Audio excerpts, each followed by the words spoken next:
Sveiki, su jumis Andrius Pauliukevičius. Noriu aptarti tokią dažniausiai šiuo atveju vyrų, ir čia bus daugiau vyrams skirtas video, daroma klaida. Klausimas yra, ar reikia, gerinant raumenų reljefą, raumenų ryškumą arba deginant riebalus, ryškinant raumenis, visą tai iš esmės yra kaip sinonimai, didinti pakartojimų skaičių. Pakartojimų skaičiaus didinimas atliekamų pratimų serijose iš esmės reikštų svorio mažinimą.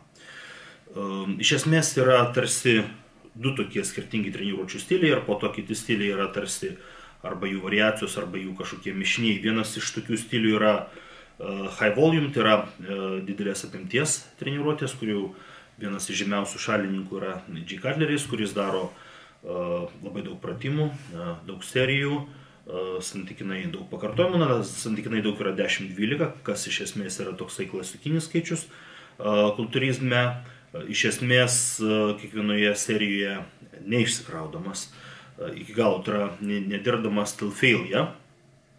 Ir yra kita treniruočių metodika, tai yra high intensity, kurios žymiausias šalininkas yra Dorian Yates, kuris tą sistemą perėmė iš Arturo Joneso ir Mike'o Menserio, truputėlį pas pagal save pakoregavo. Jo treniruotės principas yra tas, kad daroma bendra darbo apimtis mažesnė, bet kiekvieno pratimo paskutinėje serijoje dirbama iki pozityvaus statinio ir negatyvaus to failure. Tai reiškia, kad kai žmogus jau, kai sportininkas, tarkime, atlikdamas kažkokį pratimą,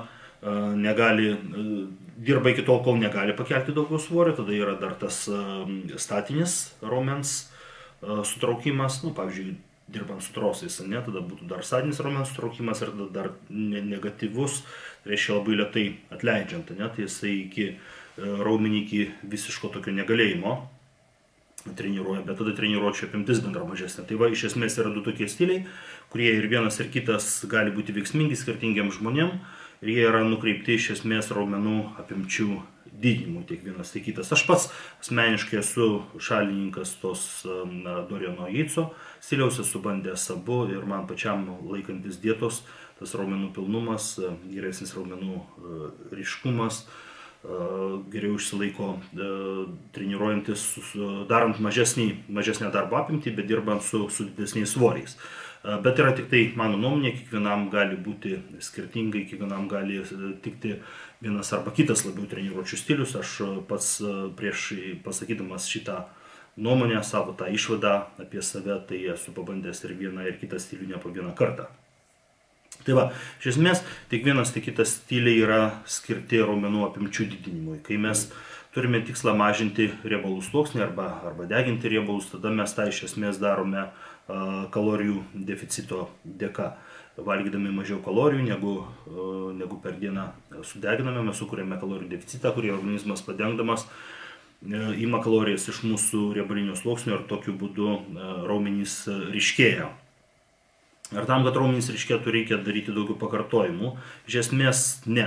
Iš esmės treniruočių stilius ir keliami svoriai jūsų, kai jūs pradedate deginti riebalus arba iškinti raumenys, neturėtų pradėti keistis nuo to, kaip jūs tą raumenų masę auginate, arba iš esmės neturėtų keistis. Kodėl? Dėl to, kad tarsi dirbtinai pradėjus mažinti svorius ir taip pat sukūrus tą kalorijų deficitą, kai raumuo nėra jau taip smarkiai stimuliuojamas, tada yra didesnė tikimybė, kad jūs prarasite didesnę dalį raumenų masės. Iš esmės, esant tam kalorijų deficitui, jau yra tikimybė, kad kartu su riebalais bus deginama kažkiek raumenų, bet jeigu yra ir kalorijų deficitas ir svoriai dirbtinai mažinami, tada ta tikimybė, kad prarasite daugiau raumenų didėja. Ir šitoje vietoje iš esmės iš ko kilo tas toks nesusivokimas, jisai kilo iš to, kad pasekmės buvo kai kurių žmonių galvose, kurie iki galo šito dalyko nesuvokė, buvo paverstos priemonės. Sportininkas, kuris ruošėsi varžyboms, kuris iki tol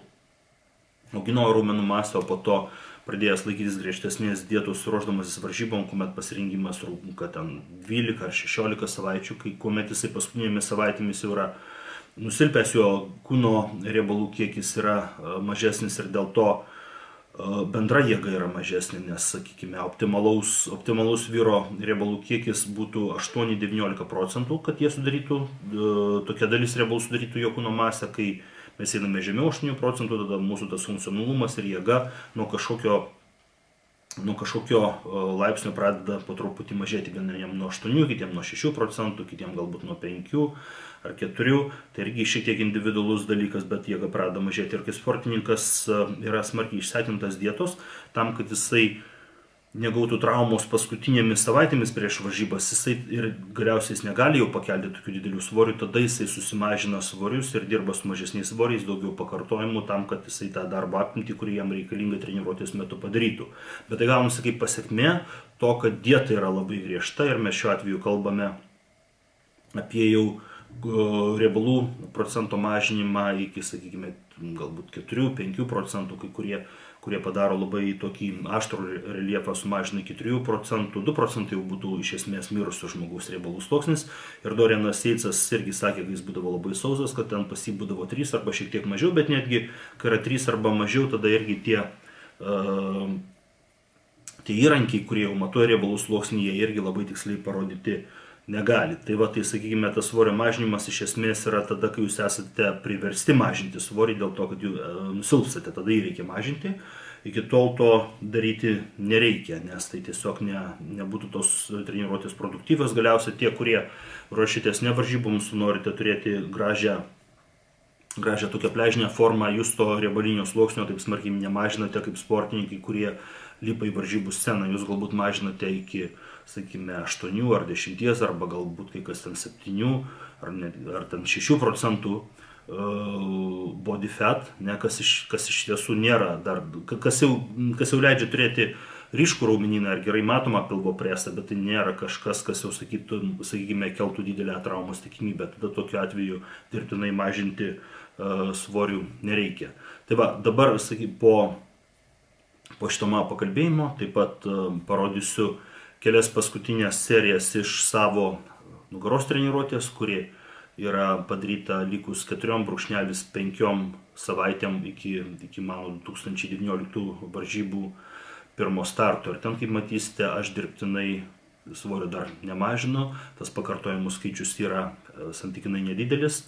Vėlgi toks pats, treniruojuosi taip pat tokiu pačiu stiliumi, iš esmės su labai panašiais svoriais arba tokiais pačiais svoriais, kaip ir treniruodamas raumenų masę, dėl to, kad tikslas deginant riebalus yra deginti riebalus, bet turimus raumenis išlaikyti, o turimus raumenis padeda išlaikyti svoriai, kurie stimuliuoja raumenų augimą.